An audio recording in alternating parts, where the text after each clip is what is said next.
Hadirin yang dimuliakan oleh Allah Subhanahu wa taala, kita lanjutkan tentang nikah mut'ah.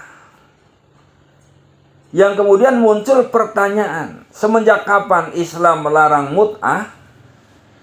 Nah, untuk menjawab pertanyaan ini, kita dapatkan beberapa riwayat-riwayat yang menerangkan tentang masalah ini, walaupun terkesan simpang siur karena disebabkan tempat dan waktu pengharaman mut'ah itu yang berbeda-beda.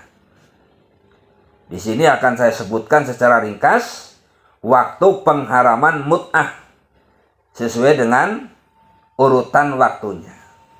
Yang pertama, ada riwayat yang mengatakan bahwa larangan mut'ah dimulai ketika perang Khaybar, yaitu bulan Muharram tahun 7 Hijriah.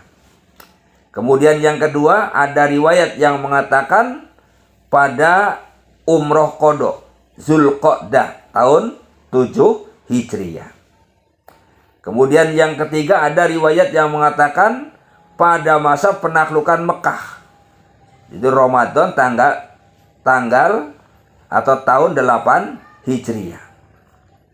Kemudian yang keempat, ada riwayat yang mengatakan pada perang Autos, dikenal juga dengan perang Hunain, yang terjadi pada bulan Syawal tahun 8 Hijriah.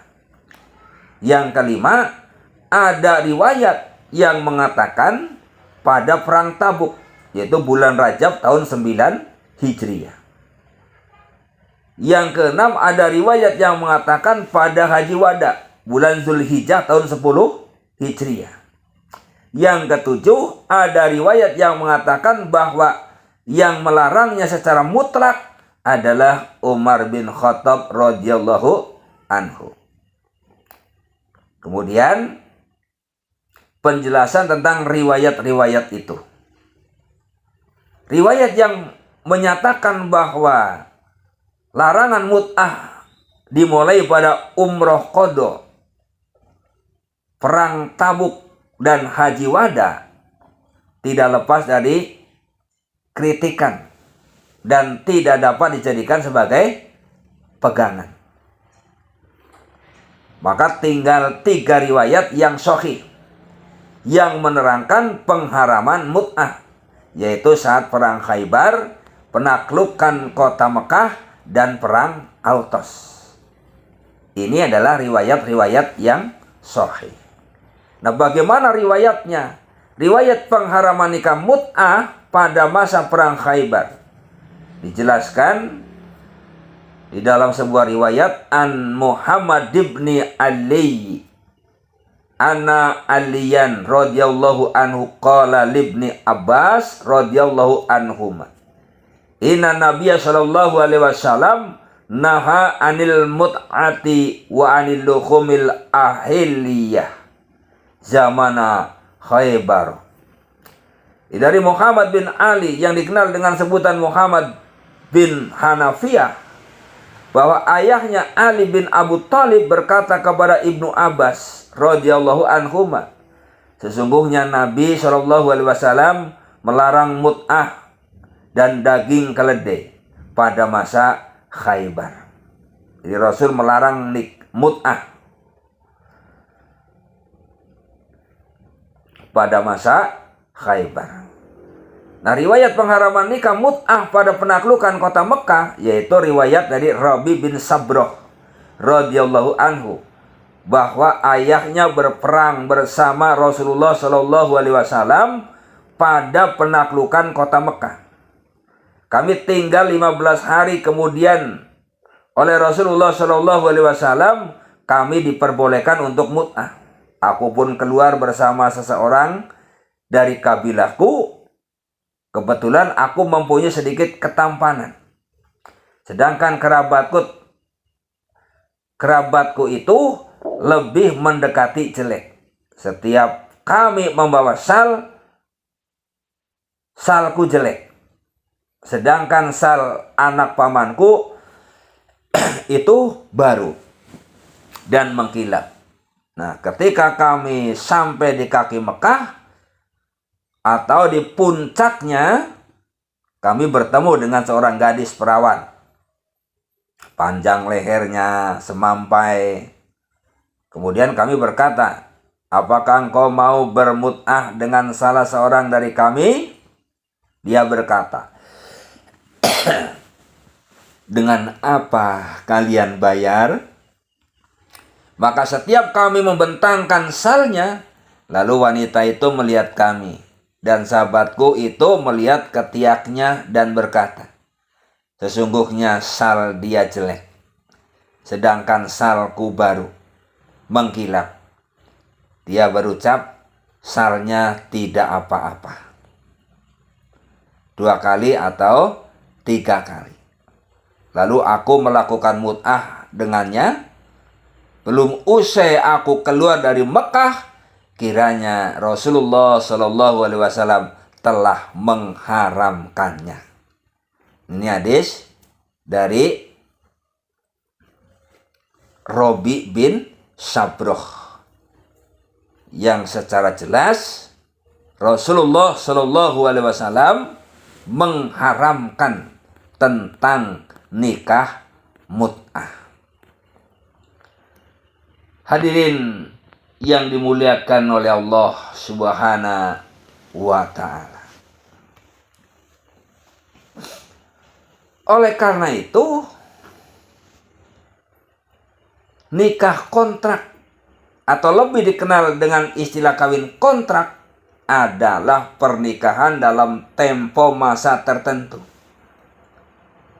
Menurut madhab Syiah, nikah mut'ah adalah pernikahan dalam masa waktu yang telah ditetapkan, dan setelah itu ikatan perkawinan sudah tidak berlaku lagi setelah masa waktu yang ditetapkan itu habis. Oleh karenanya, berdasarkan keterangan-keterangan tadi, maka sudah jelas itu sesuatu yang diharamkan oleh Rasulullah Shallallahu Alaihi Wasallam. Termasuk Profesor Quraisyah pun menjelaskan bahwa mut'ah dalam pengertian bahasa adalah kenikmatan, kesenangan, dan kelezatan. Sementara nikah mut'ah didefinisikan sebagai pernikahan dengan menetapkan batas waktu tertentu, hari atau bulan, yang disepakati calon suami istri. Jika batas waktu itu berakhir, maka secara otomatis perceraian terjadi. Nah, dalam sejarahnya nikah mut'ah pernah diperbolehkan pada masa awal Islam karena situasi darurat. Akan tetapi Quraisyah itu sendiri menyebutkan bahwa penganut Syiah itu ada yang membolehkan, ada yang tidak membolehkan. Yang tidak membolehkan karena merusak keturunan. Para pendengar yang dimuliakan oleh Allah Subhanahu wa ta'ala. Kemudian Imam Syafi'i menyebutkan bahwa nikah mut'ah kemudian dilarang, dan larangan itu sudah menjadi ijma ulama. Jadi menurut Imam Syafi'i bahwa larangan tentang nikah mut'ah itu sudah menjadi ijma ulama. Nah, oleh karenanya, kalau kita membahas tentang nikah mut'ah dan nikah sah, kalau menurut keterangan-keterangan tadi sudah jelas bahwa nikah mut'ah itu diharamkan oleh Rasulullah Shallallahu Alaihi Wasallam. Termasuk penjelasan di dalam kitab Fathul Bari, Ibnu Hajar Asqalani menjelaskan bahwa pernikahan mut'ah prakteknya seperti nikah kontrak, yang mana hukum kebolehannya sudah termansuh atau terhapus. Itu dengan hadis yang dijelaskan oleh Ar-Rabi bin Sabroh. Oleh karenanya, kalau kita umat Islam adalah mengharamkan, tetapi kalau orang yang beragama Syiah itu menghalalkan. Makanya wajar saja, karena mereka punya kepercayaan seperti itu, sampai terjadi seperti kasus di Bandung. Sampai punya 8 anak dari beberapa istri. Nah, seharusnya itu kan sudah ketahuan dari dulu-dulu. Sampai punya 8 anak dari beberapa istri. Artinya bahwa di kalangan mereka kaum Syiah memang nikah mut'ah atau kawin kontrak itu adalah halal menurut Syiah. Yang haram itu adalah menurut ajaran Islam. Walaupun pada awalnya dibolehkan oleh Rasulullah, diberi keringanan, akan tetapi kemudian Allah mengharamkan, Rasulullah Shallallahu Alaihi Wasallam juga mengharamkan. Kenapa diharamkan? Karena nikah mut'ah itu termasuk pernikahan yang batil. Bahkan pelaku nikah disamakan dengan pezina. Jadi orang yang melakukan nikah mut'ah itu disamakan dengan pezina. Nah, sahabat Nabi Shallallahu Alaihi Wasallam Umar bin Khattab menganggap nikah mut'ah sebagai sebuah kemunkaran. Selain itu pelakunya diancam dengan hukum rajam karena tidak ada bedanya dengan zina. Itu dalam pandangan Islam. Tetapi dalam pandangan mereka kaum Syiah ya halal karena memang keyakinannya itu seperti itu. Hadirin wal hadirat yang dimuliakan oleh Allah Subhanahu wa taala. Jadi di zaman sekarang nikah mut'ah semakin jelas akan keharamannya kalau kita merujuk kepada Al-Quran dan juga sunnah Rasulullah Shallallahu Alaihi Wasallam. Sebab jika ditinjau dari perspektif rukunnya, nikah mut'ah dipandang batil karena ketiadaan saksi, ketiadaan wali itu. Jadi nikah mut'ah itu saksi juga tidak ada, wali juga tidak ada, dan ada pembatasan masa nikah yang menjadikan rukun nikah tidak sah, yaitu pembatasan dalam waktu-waktu tertentu. Kalaupun ada saksi dan wali, tidak jarang para pelakunya adalah palsu.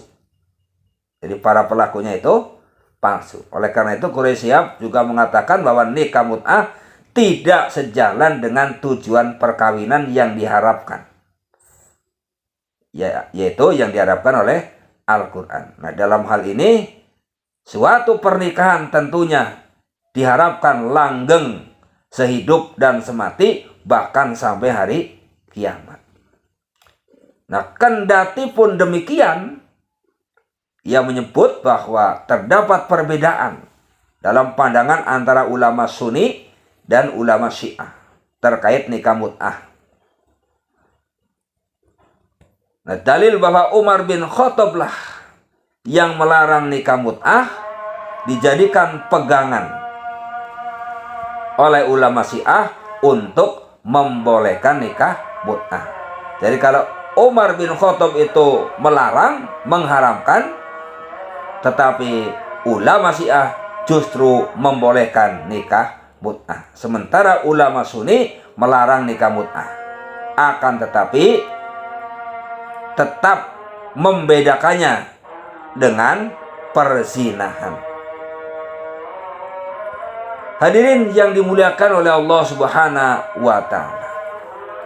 Oleh karenanya Quraisy Shihab juga menyebutkan bahwa tidak sedikit ulama Syiah yang menganjurkan mut'ah karena Tetapi tidak sedikit pula ulama Syiah yang tidak menganjurkan mut'ah karena dapat merugikan kaum wanita. Demikian para hadirin yang dimuliakan oleh Allah Subhanahu wa taala, setidaknya bisa memberikan gambaran secara umum dan mudah-mudahan ada manfaatnya. Wassalamualaikum warahmatullahi wabarakatuh.